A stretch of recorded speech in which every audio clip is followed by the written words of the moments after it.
And there's Docker the technology. I'm really talking more about Docker the technology, although the two are roughly inextricably linked at this point. So who am I? I'm a technologist. I really do like sharks with freaking laser beams, all right? And I'm a community builder. I have started the PHP meetup, ran it for years. MySQL meetup, ran that for years. That was back in the old days when things like that mattered. And then I learned how to do this thing called DevOps. And I thought, well, I should start a DevOps meetup. So I did. It's now over 1,000 people. And I run Docker Austin in Austin, Texas at about 800 people. I started Container Days, ran the first one with Andrew. We're running the fourth one in Austin, as we mentioned a little bit ago. And I'm part of the DevOps Days organizers group as well. In other words, I just can't stop. I'm an extroverted nerd. I don't always write code. But when I do, I talk about it. And I'm an evangelist. You can think of me, Stack Engine Jesus, right? You have container problems, we will heal you. I'm from Texas, can you tell? All right, so here's my implication to you on this. Each of you, walk out of here, do one thing a month. Doesn't have to be big. One thing a month to make your technology community better. Whether you're Aaron Welch, are you here, Aaron? So Aaron's from Packet. He's wandering around somewhere. He runs the New York City Downtown Tech People Meetup. Just attend, right? Or offer to speak on your area of expertise. Do something, and you will find that you are better a year from now because there are places for you to go to get better. All right, what is Stack Engine? We are enterprise-grade Docker management, Docker. All right, so we help you orchestrate Docker containers. It's all about orchestration. We provide service discovery at all your nodes, a community to go and ask questions and discuss, all the usual things. So if you like what you hear, come check us out, get involved in our community. And of course, my CEO made me say this by copious amounts of Stack Engine goodness. Okay, commercial's over. So who are you? Anybody know that, guys? And he is saying, who? All right, anyway. So it's kind of a silly question, I know, but I'm really curious. How many of you have heard of Docker? Can you believe that I still go around? We was at the OpenStack Summit in May, and only about half the room. That was 600 people. Raise a hand. Okay, so kind of crazy, right? How many of you have experimented with Docker in the job? So, hi. All right, now, keep your hands up, please. That's an amazing percentage. How many of you are running Docker in a production context? Yeah, okay. Well, so, you see that? Right? Those that were left over, that's the horn of the unicorn. Okay. Now, I was just at a security conference last week giving a talk on Docker and security and stuff like that. And the security hobbits, they all are worried about Balrogs, not unicorns, right? Who's going to come and get my stuff? Who's going to, set me on fire on the bridge? That sort of thing. So keep in mind that Docker is only 2 years old. It is not battle hardened yet. And those unicorns that are holding up their hands, they're the ones that are doing it for us. Thank you, folks. So what is DevOps? All right, DevOps is that, right? I don't know. I just can't get tired of brains with gears in them. So is DevOps a culture? That's the first pillar of DevOps. Damon Edwards, John Willis. Is it automate all the things? Yeah, because when you automate deleting a server, that's a good thing, right? Is it lean? The obligatory I'm from Austin brisket picture. Is DevOps measurement? That's the really hard one, right? Is it sharing? Everything I ever needed to know, I learned in kindergarten. Really, I think of DevOps like this. It's the way in which a technology organization embeds itself in a business to the benefit of that business. And each of those pillars that John and Damon came up with is a model through which DevOps can be implemented in your organization. In other words, you can't choose one, you must choose all, and they're not orthogonal, they all work together. If you want to automate things, you're going to have to change your culture. If you want to change your culture, you're going to have to teach people to share, and so forth and so on. So keep this in mind. It all moves together towards making the business better. A better place to make money, a better place to work. So let's talk about thinking, so that you understand where I'm coming from, because I'm weird. People that have worked for me in the past have just said that, yo man, you're weird. You're right, I own it. So, common ground. When I go and reason about a problem, I don't think to myself, hey, I have a chef problem. Hey, I have a Docker problem. I think to myself, what am I trying to accomplish?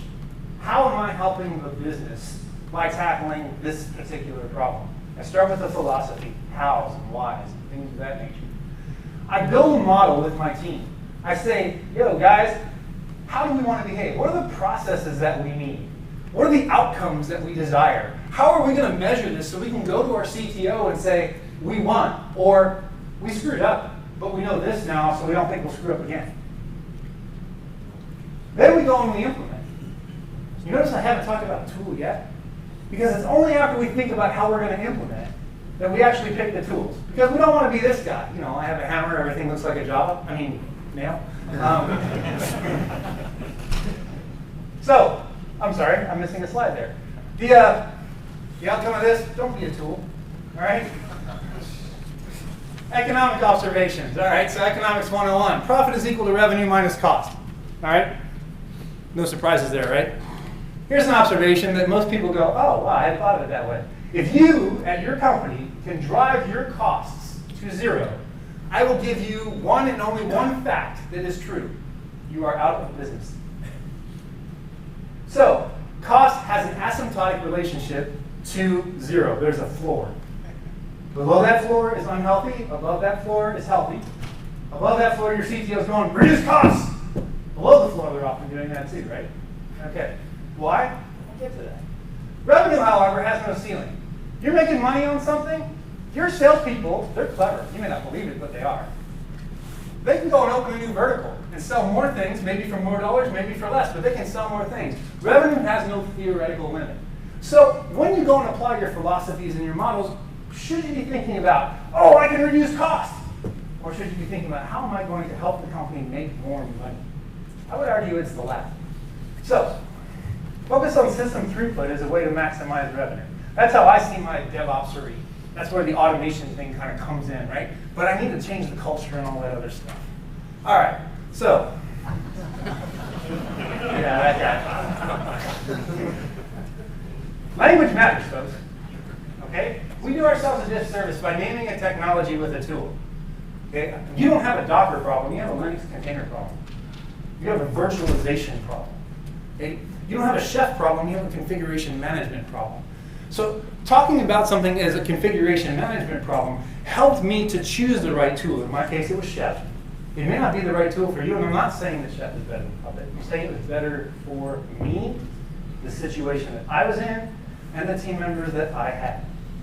So, if I had gone into my last job going, we have a Chef problem, and Chef had turned out to be the wrong tool, we would have had an even bigger problem.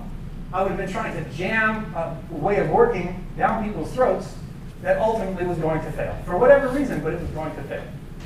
So, language matters. Make sure that you're talking about the thing with the right words. I mean, how many of you are developers? And how much time do you spend naming the damn function? Because it matters, right? So make sure that you're naming the things that you're talking about as intelligently. Understand the nature of the problem leads to the best choice of tool. By pigeonholing something down to a tool name, you're not looking at the entire problem. You're losing the holistic viewpoint. Docker enables the use of Linux containers by mere mortals. That's what makes it relevant. They didn't win the game because their containers are better. They won the game because it's easy to take an application and put it into a Docker container. Because if you've tried doing it with LXC, it hurts, Daddy, make it stop. All right, so if you're not from, so there were 40% beginners, 40% intermediate, and 20% expert. I put myself squarely in the intermediate category. Maybe that's wisdom and I just know what I don't know. All right, so let's talk a little bit about what this container thing is. This is your typical virtualization stack today, pre-Docker adoption. And I have this thing here called a hypervisor. And then I have a second operating system. So I might be running Ubuntu or Red Hat here. And I might be running Windows or Ubuntu or FreeBSD, whatever you want here, right? A lot of people, OpenStack, say, you should run Docker in a hypervisor because hypervisors are simple and they're secure. Venom, anyone? Okay. KVM is the most popular hypervisor on the planet. There are 13.5 million lines of code there. They have accumulated linearly over about 12 years. They don't throw anything out. They had almost 4,000 committers this year alone, and over 6,000 commits per month. Does that sound secure to you? At least does that sound like something that you should make the argument, yeah, it will be more secure if you stick this new thing in that thing. It doesn't sound that way to me, all right? So when people talk about security and layers and all that stuff, what I see here is chub, And then I see here a whole lot of chub. This may be baby fat. This is me. I'm obese. All right? Lean. So, the container is nothing more than a slice of a kernel. So what does that mean? That means that all you're getting is a space. You're getting some memory, and you're getting maybe some disk I/O, a few other things, depending on the container technology you're using. Okay? There's no secondary OS. That means you've taken away two attack surfaces, the hypervisor and the guest operating system. That's a win. All right, now, am I saying run away from the cloud, go bare metal? No, I'm not. Remember, philosophy, model, implementation, etc. There is a real use for the cloud because you get disposable infrastructure. Oh, gosh, I goofed up. Throw it away. Standing at the rack, knowing you just installed Linux wrong, means that you're going to be standing there another 2 hours while everything loads again, hoping you got it right the second time. You've racked and stacked things. It sucks. Okay, so I'm not saying don't use hypervised, don't run Docker on VMs. That's not my message. My message is simply consider what people are saying. Go get some facts. You'll find out that you need to reason through this because it's only 2 years old. It's new. There are no best practices. And anybody that tells you this is the best practice, you should look at them with, little salt shakers, some lime, a little tequila, Okay. So the executive summary is the lack of layers mean big efficiencies. And like I just said, hey, the executives, that's great. They need a summary. But when they don't get the big picture, they often lose their jobs because all those details we didn't tell them about are the things that come back and bite us in the ass, and the buck stops there, not with us. Although crap does roll downhill. So, a little bit of history of containers. In 2000, there were BSD jails. Arguably, this is a better container technology than the Docker container of today, arguably. And it was 2000. Anybody remember what they were doing in 2000? I don't know. I had twice as many brain cells. And then there's the cult classic of Solaris zones, right? Solaris is a wonderful thing, but it is a bit of an acquired taste. And zones are an amazing container technology. So if you've ever had the pleasure of using them, they're awesome, way beyond in terms of features and functionality of the current Docker container. In 2005, they came out with OpenVZ. I think Kira's going to talk about that. Really great, a different kind of brand of, a different type of container than the Docker container. It's meant for multiprocessing and all that sort of thing. Very good. And then Alex C came along. Google made some commits for C groups, yada, yada, yada. Things got good, except it was absolutely impossible to run this in such a way that you can make anybody else understand. You could sit down, spend a lot of time and make this work. But when you went to the developer and said, hey, make your stuff look like this, they went, huh? You can't have that. You can't have developers spending 2 weeks trying to learn an infrastructure technology. That's too large an opportunity cost. And then there was silence. The middle old Docker came along 5 years later in 2013. And what did they solve? They didn't solve the container problem. They just built a basic, useful container. They solved the packaging problem. We as developers can now stick stuff in a container really simply and make it go. When I say really simply, of course, I mean that relatively. That's why Docker is winning. And it's a good reason. So, back to our DevOps pillars. Let's talk about how Docker might affect culture in your organization. Microservices mean micro teams. To me, this is the absolute biggest thing, and it really has nothing to do directly with technology, and everything to do with the mythical man month.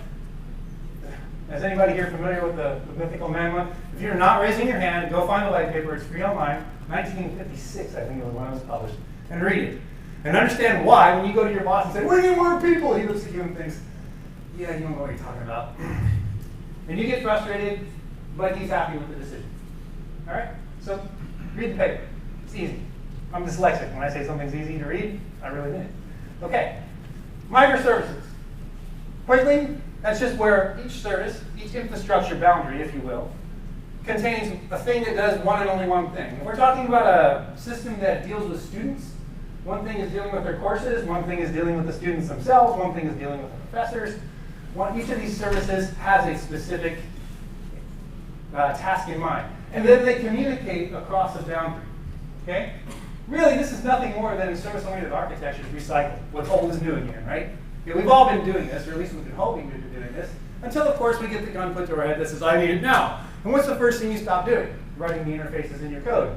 And then the second thing you do is you stop coding to the interface. And the third thing that happens is you now have the big ball of spaghetti that you say you don't have. So you also can, of course, acquire bit rot and denial. So what are the benefits? Well, What happens with Docker, because it made the packaging easy, is the boundary becomes the infrastructure point. It becomes really easy to reason about. That means that your cross-communication goes from container to container. And so instead of having to write an interface that keeps that happy in your code, you just stuff all the code into the infrastructure object, a Docker container. And stuffing that code is easy. All right, so what's the ramification here? Well, I have this development team right here, and they're working on a nice big code base, and they're moving right along. I take this development team over here, and I take these 3 people, and I say, you are the student service. I take these 5 people here, and I say, you are the professor service. And these 3 people here, and I say, you are the grading service. We need to make the grades go faster. You all have the problem of figuring out who that touches. They have the problem of making grades go faster. And since it's written in PHP and all the cool kids now are writing things in Golang, they'll just rewrite the damn thing in Golang. Because it's the new cool hotness. And they can do that because as long as the external interface is honored, it doesn't matter what it's written in. They can move faster, and they can move with the technologies that they need to move faster whenever they like. It's kind of scary in a way, but it's true. All right, so what does this mean for team organization? The project manager running this team has roughly 50 factorial lines of communication that they potentially have to manage. The project manager running this team has 15 factorial lines of communication.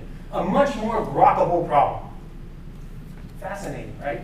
So the mythical madman says that the more people you add, is essentially the law of diminishing returns, because communication and complexity of that communication rises. So when you're sitting in that meeting tomorrow, or I'm sorry, Monday, and you're like, oh God, is this ever going to end? Why am I even here? I have 1 minute in this 2-hour circus. That's why you're sitting in the meeting, because the project manager or the project management group cannot get their head around the complexity of the thing. So they need to put all the people in the room on the off chance that somebody needs to be there. It sounds horrible. It's simply a survival mechanism. Over here, this team is going to make a breaking change. They say, hey, project manager, we're going to make a breaking change. Project manager says, who are you going to break? Gets the people in the room, they talk. Nobody else is affected. They get to keep moving as fast as they can move. Which business is going to produce features faster? This one. And features mean revenue. If I'm Home Depot, and I can sell you a hammer online, and you have a better hammer buying experience than you did at Lowe's, when you need lumber to hammer on, you're going to go to Home Depot. If you think that you're working in an industry that is not an IT-focused industry, is not technology, not true. Not true anymore.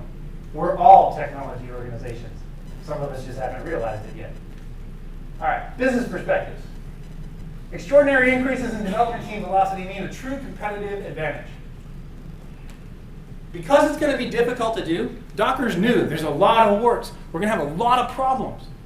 It's going to be difficult to do. But if you're willing to take the risk, if you're willing to find the application that's right to start the Docker adoption in your organization, you're going to gain a lasting advantage because all of those companies that can't take the risk, that aren't set up to do it, the innovator's dilemma, they're not going to be able to keep up. You're going to create an advantage that lasts. I predict that advantage will be about 18 months. You can try this by finding the unwanted application, using the strangler pattern. You know, the one that if you broke it, the people that were using it would be happy that you broke it because you were just paying attention to it. There are applications like that in most organizations. Go find it. What you need is a team of collaborators.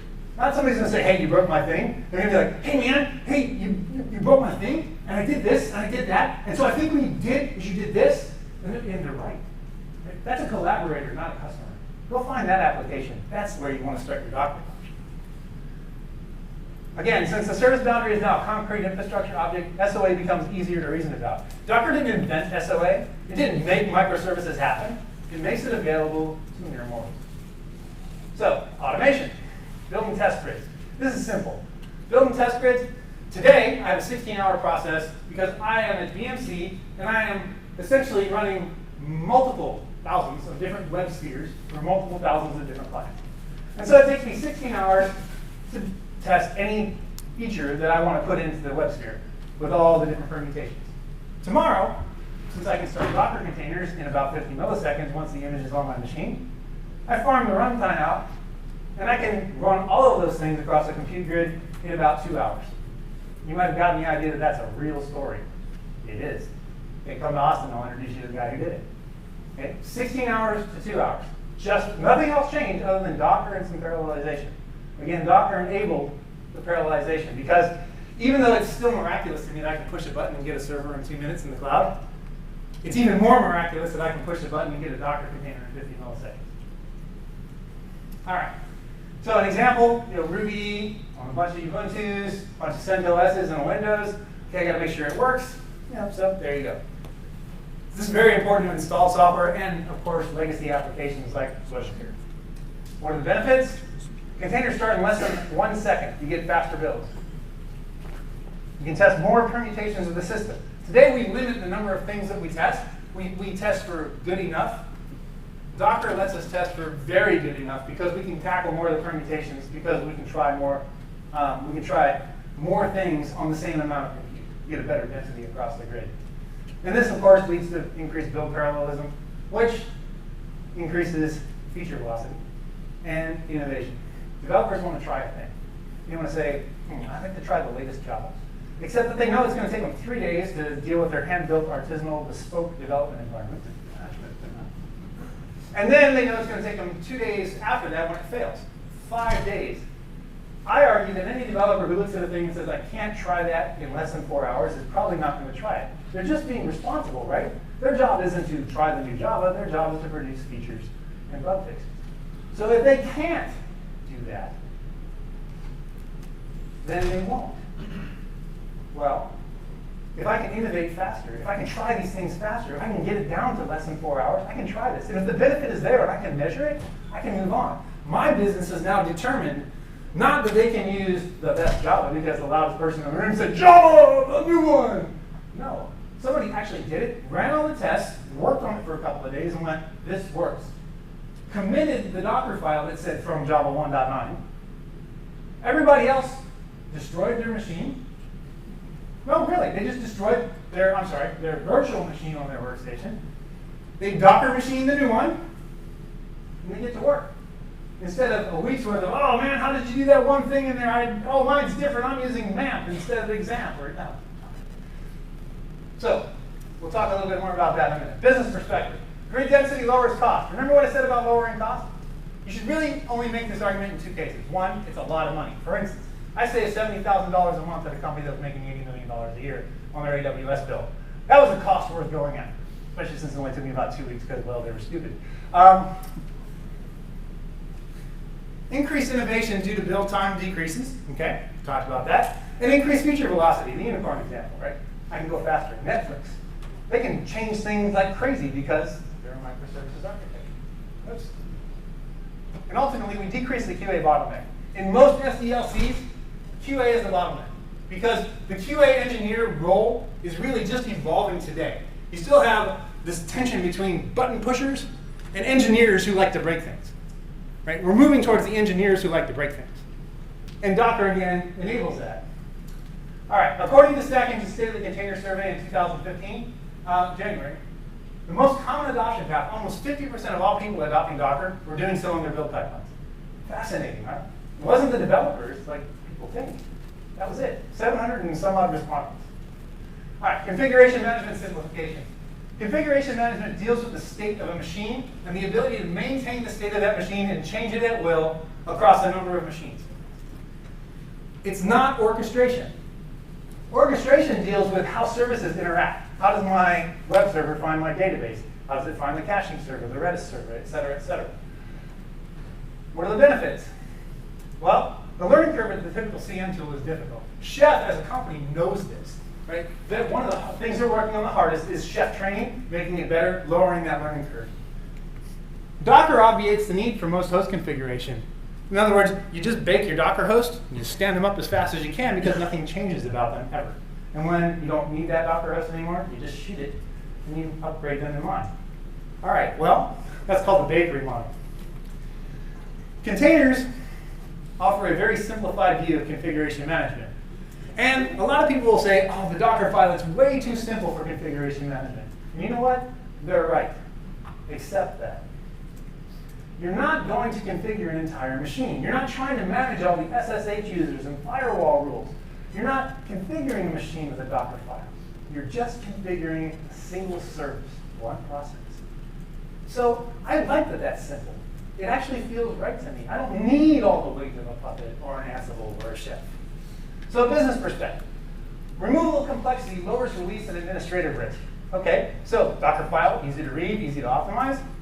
Means that when I want to make a change, the change is easier to understand. Scaling issues of many CM tools are removed. I believe it is still a fact that if you want to run Puppet with a Puppet master, you can only get to about 500 nodes. Chef gets out to about 5,000 now because Facebook got involved with them, right? But still, yeah. Docker orchestration, well, I'm sorry, Docker's configuration management just scales, right? I'm playing fast and loose there, I admit that. But the problem of application state becomes more holistic concern about orchestration. Now think about this. Is there money to be made in making sure the server looks like this? There was, until we solved that problem. Today, the problem, the value-added problem for operations folks, is in orchestration. How can I make sure that releases can happen like that? How can I make sure they're frictionless? How do I make sure there's no downtime? How can I make sure that I can release A with B and allow the marketing team to determine which one is more effective and then route all of our traffic to the one that the marketing team determined is more effective? How can I run more experiments? Okay. Orchestration is the value add now for the operations. Measurement. Process density. Density increases when the amount of idle compute in a host goes to 0. All right. I hate this argument. It reduces the cost of consumption and it reduces power. If you have a large power footprint, like the WebSphere thing that had like 1,000 machines run, it's a lot of machines. It's a lot of power. 2.2% of all power in the US is data centers. So we're talking about large numbers. But most of us don't have that big of a data center footprint. A couple of racks here and there, that sort of thing. Okay. I am standing at Microsoft. I bet they have a big data center laying around somewhere. But from a business perspective, reducing host means a reduction in OpEx or CapEx, depending on how you're doing it. And it doesn't really address revenue growth. However, it is very easy to understand. If you have determined through your own measurements, and gotten a few people to buy in, and you know that Docker is the right thing to do, you can use this as something easy for the executives to understand, right? You can essentially use this as the sugarcoating to the pill that is the change that they're afraid of. So it is a way in the door if you find that it's the right thing to do. But remember, you're responsible for that as a DevOps professional. And what we end up with here is ants, not cattle, right? The orchestration problem. I have zillions of Docker containers now instead of 1 million machines, 100,000 machines. And so they have to be managed in a different way. All right, sharing, disposable development environments. I already talked about this a bit. A fully functional development environment that can be raw in 10 minutes. I'm going to do the workshop tomorrow that I did in Boston. That is basically, here's how in about 2 hours to be running your application in a Docker runtime while you are coding on your workstation with all your favorite tools and everything else. All right, that way when you want to change the runtime, you're only changing the runtime and not the entire configuration of your machine trying to run the application. Oh, and the other thing, if you're really moving towards the microservices pattern, it's really hard to run multiple machines on your workstation, even with 16 gigabytes of memory. It's really easy to run 6 or 7 Docker containers on a single virtual machine. You're not putting a whole lot of load on it usually when you develop it, right? So, again, Docker lends itself to that. However, if you leave this conference with nothing else, how many of you are familiar with Vagrant? I have never seen so many hands as a percentage raised in a room in my life. Go you guys, all right? If you're using Vagrant, the paradigm is exactly the same. All we're going to do is substitute the virtual machine that Vagrant would typically spin up for a Docker container that is our runtime environment. So that's all. There are some advantages, the biggest one being the density that you can achieve on your machine. For the benefits, new team members are productive on their first day. I've seen this over and over. When I brought this to the W2O group, they hired a guy. He was actually coding and billable 4 hours after he arrived. 3 of those hours were the HR paperwork. 1 was getting the machine set up, getting Chef installed and all that stuff. And then 4 hours of billing on his first day. That's pretty cool, right? Because all he had to do was say, get clone thing, Vagrant up. That was it. And it just worked. Oh, and the really cool thing, that same chef recipe, set of recipes that configured his box on his development environment. There's the same set of chef recipes that configured the production machine. And Docker will provide you with the same thing. We put 8 hours per week back into each developer's week. When we implemented that, we reduced costs in production by 30%. That was part of that $70,000 a month I was talking about.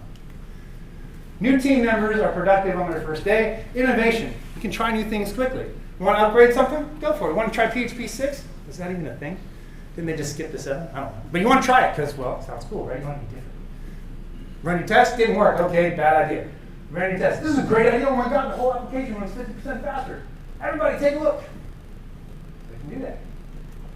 Developers share improvements easily via familiar tools. This, again, increases innovation, and it increases the results, the positive results of that innovation. From a business perspective, we get more features and we get them faster because we can use the best things. I don't want to write code if somebody who put something in the Java standard library has already done it for me. It increases innovation. I can try new things. But remember this, it is a local optimum. And if you've read the goal, you know what I mean. But basically, think of this. This developer right here is now kicking ass and taking names. And all of her stuff is just sitting in source control, waiting to be tested and waiting to go to production.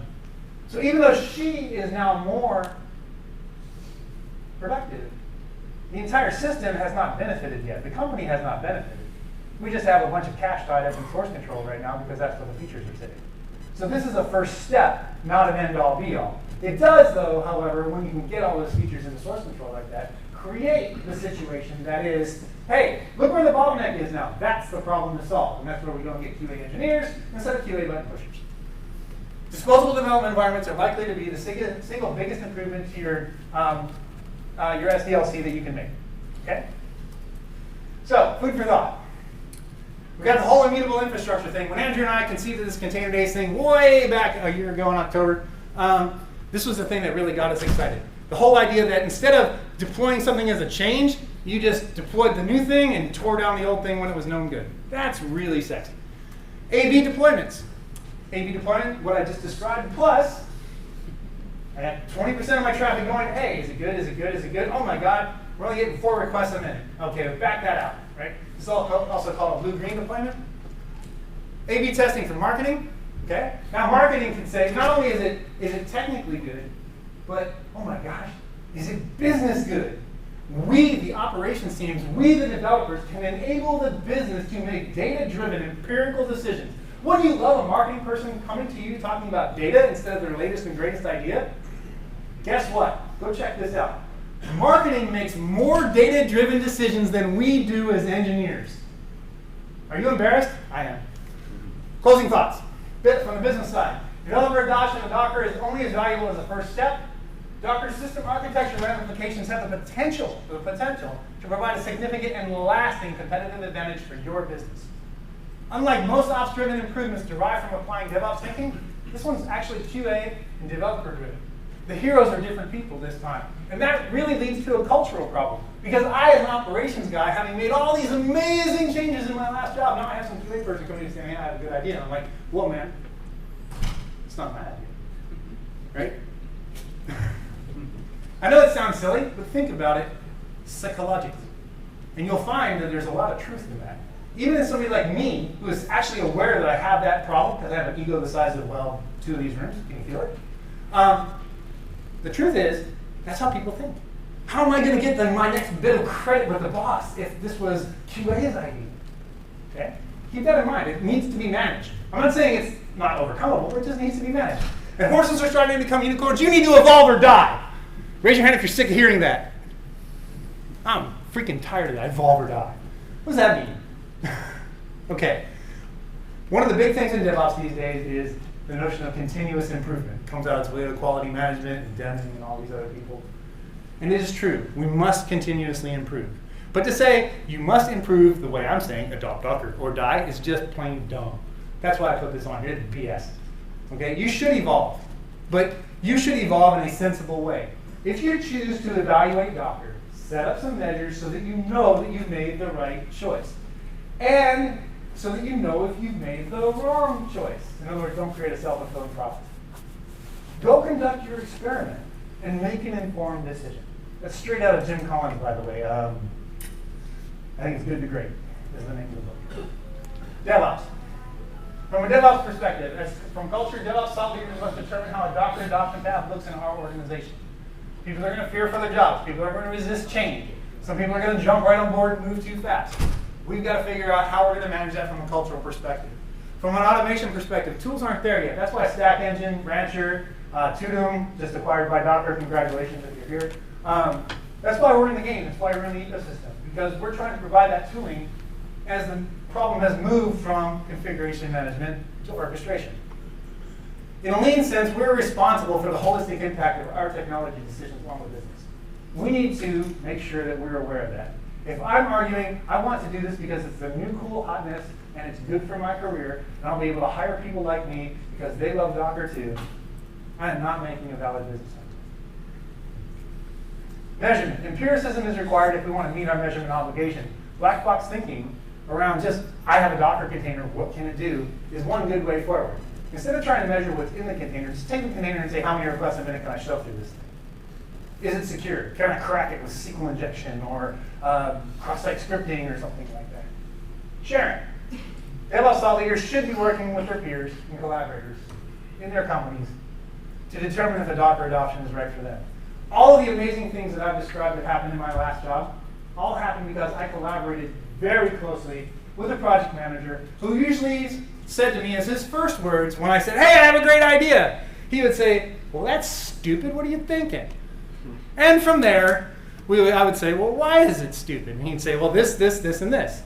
So and then in the end, what happened was we had a standing coffee meeting a block down the road every Friday where I'd tell him my new stupid idea, and he'd tell me why it wouldn't work, and then we'd figure out how to make it work.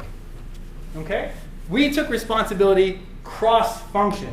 And then we got the development manager involved. So I'm operations, he's project management, developers. Does this sound like the evil three? We just need a fourth horseman and we were going to cause the apocalypse. I'm telling you. All right. Should you be considering containers as a means to provide your business with an advantage? I believe that you should be considering it. Please don't walk out of here thinking I said you must adopt Docker. No. I'm saying you should be considering Docker. That is the right and good thing to do. Here are some of the books that I've referenced. Any questions, comments, concerns, tomatoes? Anything like that? This is New York. I expected people to be loud and in my face. Come on, somebody yell at me. Somebody get out of the way. Honk your horn at me. So our Twitter contest is sort of suspended, but I do encourage you to tweet about the event. To encourage comments, Boyd will select from the people who will be asking questions a winner of a tile. It's right here. So, questions? When you go Sure. What is it with? Right there? Yeah. No questions? Anybody want to tell me I'm stupid? All right, yes. So, all these new ideas and then Docker and containerization, if you as a consultant or a vendor identify a customer that could actually benefit from this, potentially. But what obstacles have you encountered in the infrastructure to make those changes? The reason I said is, for example, we have thousands of machines that are running on RHEL with an older kernel, Okay. stable. You can't just start playing around with Docker that easily. So the question is, what problems have we encountered in a Docker adoption with respect to the stability of the current system and infrastructure? The answer to your question is a lot. I believe that Steve and Patrick are going to talk about how they adopted Docker at Sparefoot and address that directly, right? How you started with your customer service application, am I right? I don't want to steal their thunder, but basically what they did was they took something that they knew they could screw up, and they learned from that and determined that the goodness was there. Are you guys actually working on sparefoot.com with it now? Have I buried your lead? Stealing all our thunder. All right, I'm going to stop talking about Sparefoot. Yeah. Get more Sparefoot. Well, that's kind of how I thought we would adopt it. Is we're also going toward a service-oriented architecture with microservices from a monolithic suite of apps, and so that's an opportunity to start with small stacks and then move them forward. So you mentioned that, I'm doing this for everybody, you mentioned that you're moving from a monolithic system to a microservice system. And this is really important, okay? if you try and make the argument, hey, we have this big monolithic system, and we're going to stop everything we're doing, and in 3 months we're going to have it rewritten into microservices, feature for feature. Because, yeah, do I sound like a consultant now? Maybe somebody from Accenture? Build more, okay, all right, I have to wait too. So, build more Docker, right? Okay, so, the strangler pattern. Jez Humble talks about this a lot. If you're a really technical person, go buy the book Continuous Delivery and read it. If you're more of a manager, business type person, thought leader, go and read the book The Lean Enterprise, which is also by Jez. Okay? Either way, what you're going to learn is you don't go and change the whole thing. You take the thing that needs to be changed, the feature, you put that in the Docker container and figure out how to interface it with the big monolithic piece of junk. Because it's really not a piece of junk, because they're making you money for eons. That's why it is what it is. Okay? And then, when the next piece comes, now you have an interesting problem. You have to get it to talk to the new piece and the old piece. You have wisdom about how to get it to talk to the old piece. You now gain wisdom about how to get the new pieces to talk together, and so forth and so on. This has a name. It's called the strangler pattern. It's named after the strangler fig. Go check it out. How many of you have not read the Phoenix Project?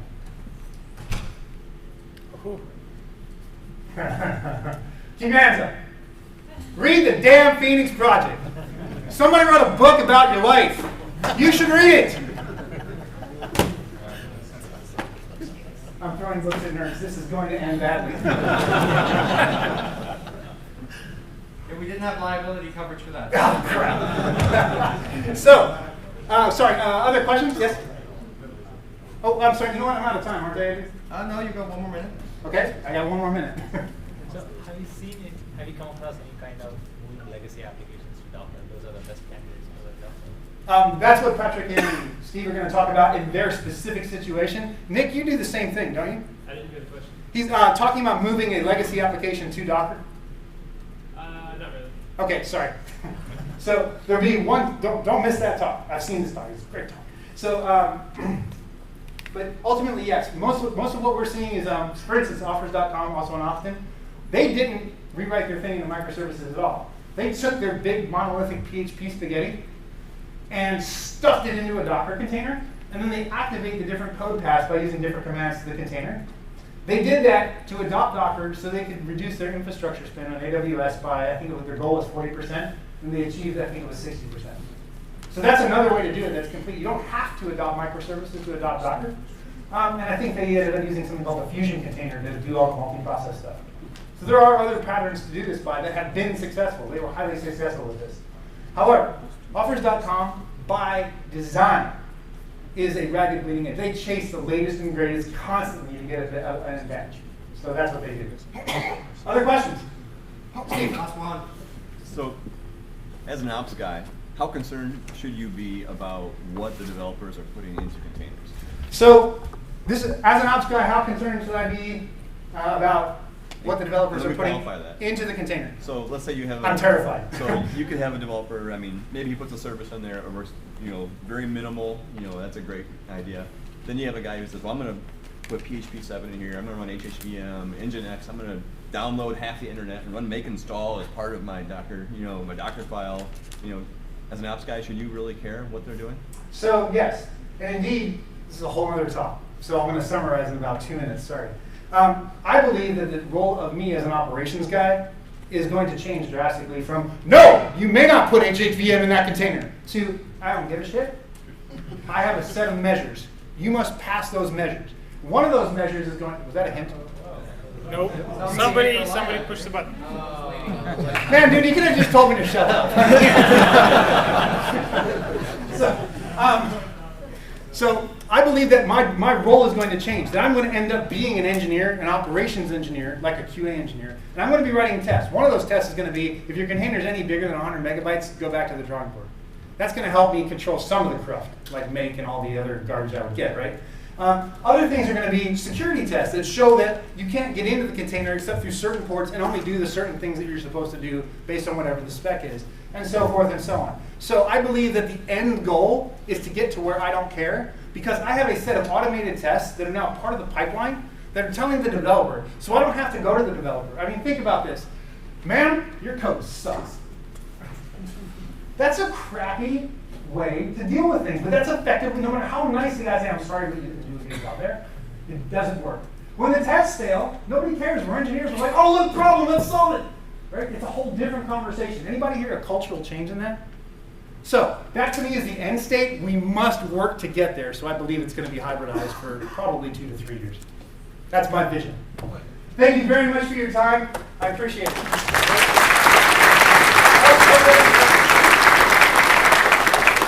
That was a great question, man.